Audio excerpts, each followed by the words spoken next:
पाकिस्तान में 4 बच्चों की मां नोएडा में रह रहे सचिन के प्यार में इतनी पागल हो जाती है कि सारी सरहदें पार करके बच्चों समेत इलीगल तरीके से बॉर्डर भी पार कर लिया। मगर सबको यही चीज परेशान कर रही है कि ऐसा कैसे हो गया और कहीं ये फेरी टेल इंडिया के गले का फंदा न बन जाए। तो इस पूरी घटना के कुछ 5 सवाल है जो उठता है और आपके लिए जानना लाजमी है। आइए जानते हैं।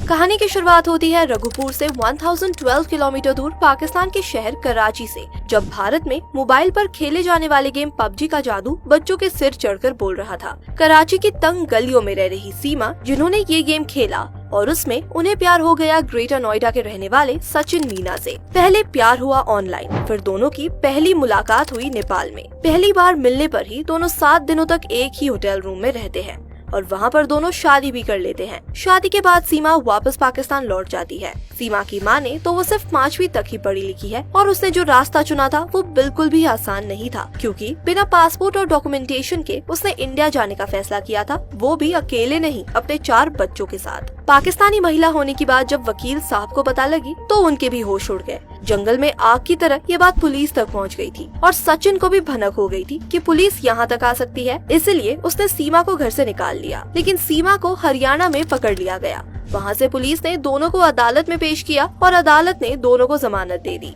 अब सीमा का कहना है कि उसके पति गुलाम हैदर ने उसे फोन पर ही तलाक दे दिया है और अब उसका उनसे कोई भी रिश्ता नहीं है। वैसे आपको बता दें कि सीमा के पति गुलाम हैदर सऊदी में ही रहते हैं। अब सबसे बड़ा सवाल यही उठता है कि क्या सीमा हैदर सच में सिर्फ सचिन के प्यार में पाकिस्तान से नोएडा पहुंची थी, या फिर वो कोई जासूस है, जैसा कि कई मीडिया रिपोर्ट्स में बताया जा रहा है। सीमा सचिन की लव स्टोरी काबिल तारीफ है, पर मन में कई सवाल भी खड़े करती है। सबसे पहला सवाल आता है कि जब ये पूरा मामला दुनिया भर के सामने आया, तब इन्वेस्टिगेशन के दौरान पुलिस को सीमा के पास नकली आधार कार्ड मिला था और इसी आधार कार्ड को एडिट कर सचिन को सीमा का पता बताया गया था। अब सवाल ये है कि सीमा जिस फैमिली बैकग्राउंड और जगह से आती है और जिस तरह नकली आधार कार्ड के साथ वो बिना किसी हेजिटेशन के बल्कि फुल कॉन्फिडेंस के साथ इंटेरोगेशन में या झूठ बोलते हुए पकड़ी नहीं जाती है, क्या ये बिना ट्रेनिंग के पॉसिबल है, जबकि वो खुद को सिर्फ 5वीं पास बताती है। दूसरा सवाल, इन्वेस्टिगेशन में पुलिस को सीमा के पास से कई मोबाइल फोन्स भी मिले हैं। ये मोबाइल फोन्स पूरी तरह से टूटे हुए थे, एक में तो पाकिस्तान का सिम भी लगा हुआ था। इससे सवाल ये उठता है कि सीमा को इतने सारे फोन्स यूज करने की आखिर क्या जरूरत पड़ी थी, और अगर उसने इनका यूज भी किया है तो उन्हें तोड़ क्यों दिया। इस पर सीमा कहती है कि फोन उनके बच्चों का है जो वो कराची में यूज करते थे। तीसरा सवाल आता है कि आखिर एक साधारण सी महिला जो कि खुद को सिर्फ 5वीं पास बताती है, उसे पबजी जैसा गेम खेल ले और उससे किसी और से बात करने की समझ कैसे आई। सचिन और सीमा की बताई गई कहानी से तो यही लगता है कि सीमा को फोन के यूजेस और टेक्नोलॉजी के बारे में काफी नॉलेज है। चौथा सवाल,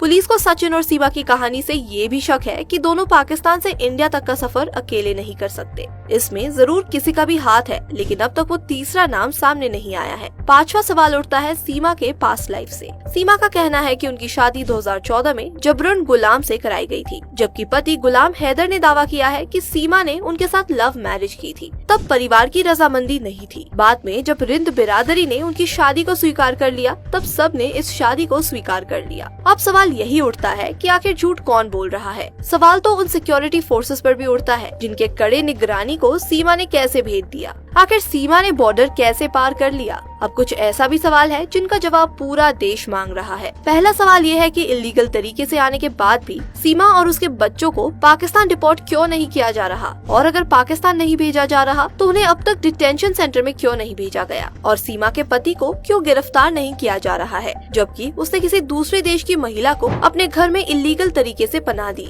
सूत्रों के मुताबिक एटीएस केंद्रीय खुफिया एजेंसियों के साथ सीमा हैदर के पाकिस्तान से दुबई और फिर नेपाल के रास्ते भारत आने के पूरे नेटवर्क को खंगाल रही है। ये भी पता लगाया जा रहा है कि इस दौरान उसने किन मोबाइल नंबरों का इस्तेमाल किया था। वहीं ग्रेटर नोएडा निवासी सचिन के संपर्क में वो कब से थी और दोनों के बीच किन मोबाइल नंबर से बातचीत की जा रही थी। दरअसल जांच एजेंसियों को बिना किसी के मदद के सीमा हैदर के दुबई होकर नेपाल आने और आसानी से भारत में प्रवेश करने की थ्योरी गले नहीं उतर रही है। उसके पुराने मोबाइल नंबरों का पता नहीं लगने से स्थानीय पुलिस को जांच आगे बढ़ाने में मुश्किल आ रही थी, जिसकी वजह से एटीएस से मदद मांगी गई है। सूत्रों के माने तो एटीएस के दाखिल के बाद केंद्रीय खुफिया एजेंसियां पाकिस्तान में अपने संपर्कों के जरिए सीमा हैदर का पूरा प्रोफाइल पता लगा रही है। उसके परिजनों के बारे में भी हर जानकारी बटोरी जा रही है। बाकी आपको क्या लगता है, सीमा को वापस पाकिस्तान भेज देना चाहिए या फिर उसे इंडिया में ही सचिन के साथ रहने देना चाहिए? कमेंट में अपनी राय जरूर बताएं।